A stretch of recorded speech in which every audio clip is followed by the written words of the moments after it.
Today, January 15, 2026, Uganda is at a historic and tense crossroads as the country votes in its presidential election.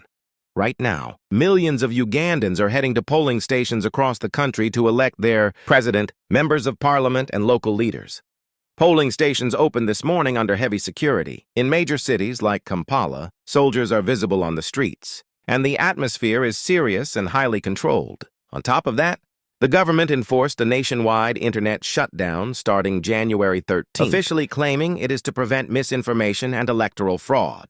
The United Nations and opposition groups, however, have strongly criticized this move, calling it repressive and a threat to transparency. Let us look at some key facts. Uganda has around 21.6 to 21.7 million registered voters, with women making up more than half of the electorate.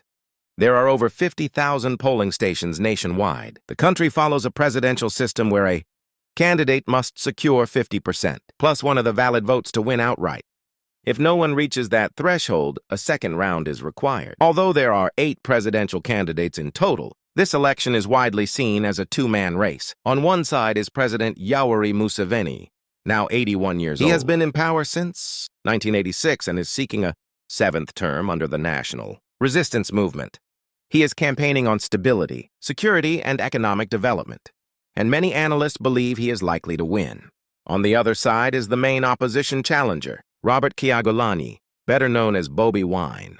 At 43, he is a former musician turned politician and the leader of the National Unity Platform. He has become a symbol of generational change, especially among Uganda's youth. His campaign rallies have drawn massive crowds, but they have also faced repeated disruptions, arrests, and heavy security crackdowns. The election period has been deeply controversial. There are widespread reports of opposition supporters being arrested, beaten, or abducted. Tear gas has been used at rallies.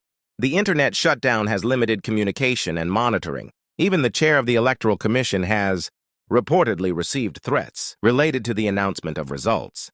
The United Nations has warned that Uganda is experiencing a pervasive climate of fear. President Museveni has ruled for nearly 40 years, a tenure made possible by constitutional changes that removed age and term limits. In the last election in 2021, he was declared the winner with around 59% of the vote. But the results were strongly disputed by Bobi Wine, who alleged widespread fraud and military interference. Results from today's vote are expected within 48 hours. Whatever the outcome, the stakes are high. A Museveni victory would extend one of Africa's longest-running presidencies.